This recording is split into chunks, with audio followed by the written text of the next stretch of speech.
আমাদের সঙ্গে রয়েছেন দীপাঞ্জন বাবু। দীপাঞ্জন দা, আপনাকে যে বিষয়টা নিয়ে প্রশ্ন করব সেটা হচ্ছে যে এই যে রিপাবলিক বাংলা নামে একটি সংবাদ মাধ্যম রয়েছে আমাদের, সেই সংবাদ মাধ্যমের একজন সাংবাদিক সন্তু পান, তাকে গ্রেফতার করা হয়েছে। এবং এই যে গ্রেফতারটা করা হলো, যেখানে দাঁড়িয়ে বাংলার লোকজন সকলে বারবার করে বলছে যে শাহজাহানকে কেন গ্রেফতার করা হচ্ছে না, সেখানে শাহজাহানের মতো একটা মানুষকে গ্রেফতার না করে একজন সাংবাদিককে গ্রেফতার করা হলো, এর পেছনে শাসকের কি উদ্দেশ্য থাকতে পারে? না, এটা খুব স্বাভাবিক। এবং আমি প্রথমেই তোমাদের চ্যানেলের মাধ্যমে সন্তু পানকে ব্যক্তিগতভাবে, রিপাবলিকের সমস্ত সাংবাদিকদের এবং আরো যে একটি দুটি চ্যানেল যারা বেঁচে আছে, যারা সরাসরি মেরুদণ্ড সোজা রেখে চোখে চোখ রেখে প্রশ্ন করছে, তোমাদের মতো ইউটিউব চ্যানেল যারা চোখে চোখ রেখে প্রশ্ন করছে, অন্যায়ের বিরুদ্ধে আওয়াজ ওঠাচ্ছে, তাদের সবাইকে অভিনন্দন জানাই। সন্তুর গ্রেপ্তার হওয়াটা অভিনন্দনযোগ্য। একজন সাংবাদিকের কাছে এর থেকে বড় পুরস্কার আর কিছু হতে পারে না।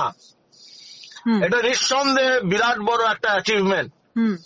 যে সমস্ত সাংবাদিকরা ওই চাটুকারিতার জন্য দুর্গাপুজোর সময় উপহার নেয়, তারা জেনে রাখুক যে সাংবাদিকদের সব থেকে বড় পুরস্কার যখন শাসক তাকে অ্যারেস্ট করে, গ্রেপ্তার করে, কারণ শাসক ভয় পাচ্ছে। এখন যে প্রশ্নটা করেছিলে, শেখ শাহজাহান তিনি রোহিঙ্গাদের আমদানি করছেন, তিনি ভোটের লুট করার সুযোগ করে দিচ্ছেন, তিনি হাজার হাজার কোটি টাকা লুট করার সুযোগ করে দিচ্ছে, নারী পাচারকারী করে সেই নারী পাচারের টাকা জমা দিচ্ছে। তাকে তো খুঁজে পাবেই না, কারণ সে তো দলের সম্পদ। সন্তু পান তো শাসকের জন্য বা এই দুর্বৃত্তদের জন্য সন্তু পান একটা বিরাট বড় বিপদ। তো সন্তুকে তো অ্যারেস্ট করবেই, আর শেখ শাহজাহানকে জামাই বানিয়ে রাখা হবে। এখন শুধু সন্তু পান নয়, দেখার যে বাংলার কত বড় জেল আছে যেখানে বাংলার সমস্ত সাংবাদিক যারা মেরুদণ্ড সোজা রেখে কাজ করে, কতজনকে ওরা অ্যারেস্ট করবে, কতজন সাধারণ মানুষকে ওরা অ্যারেস্ট করবে যারা প্রতিবাদ করছে, যারা রাস্তায় নামছে, যারা চোখে চোখ রেখে প্রশ্ন করছে। এটা ভালো লক্ষণ। শাসক ভয় পেয়েছে, বোঝা যাচ্ছে, আতঙ্কিত হয়ে গেছে। তার জন্যই ওই মাথার মস্তিষ্ক বিকৃতি ঘটেছে এবং মস্তিষ্কের সুস্থতা হারিয়ে ফেলেছে।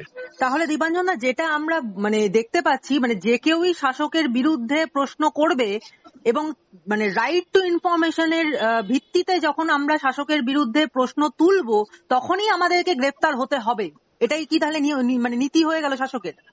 এটা সারা পৃথিবীর নিয়ম। সারা পৃথিবীতে যেখানে যেখানে স্বৈরাচার মাথা চারা দিয়ে উঠেছে, স্বৈরাচার একটা দেশের গণতন্ত্র গলা টিপে ধরছে, সেখানে সাংবাদিক বা সংবাদ মাধ্যম তো ন্যাচারাল তাদের কাছে এনিমি, তাদের কাছে স্বাভাবিক শত্রু। কারণ সংবাদপত্র বা সংবাদ মাধ্যম সেটা তো ফোর্থ পিলার, সে চতুর্থ স্তম্ভ যদি গলা বন্ধ না করতে পারে। দেখো, সমস্যা হচ্ছে সবাইকে তো আর কেনা যায় না দুর্গাপুজোর উপহার দিয়ে, বা ওই এটোকাটা কমিটির মেম্বার বানিয়ে, বা সঙ্গে করে নিয়ে গিয়ে বিদেশে গিয়ে রূপোর চামচ তৈরি করে দেওয়া, চুরি করবার সুযোগ করে দেওয়া যায় না। যারা বিক্রি হয় না তাদের জন্য এই ভয় দেখানোর চেষ্টা। আগে লোভ দেখাবে, লোভে যখন হয়নি তখন ভয় দেখাবে।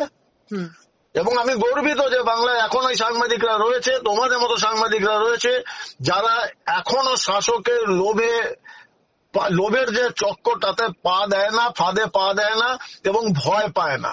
এটা একটা গর্বের বিষয়। বাংলায় কিন্তু এখনো আশা জেগে রইল গণতন্ত্রের। সাংবাদিককে অ্যারেস্ট করা কিন্তু তার শুভ সূচনা। ধন্যবাদ দীপাঞ্জন দা। ধন্যবাদ।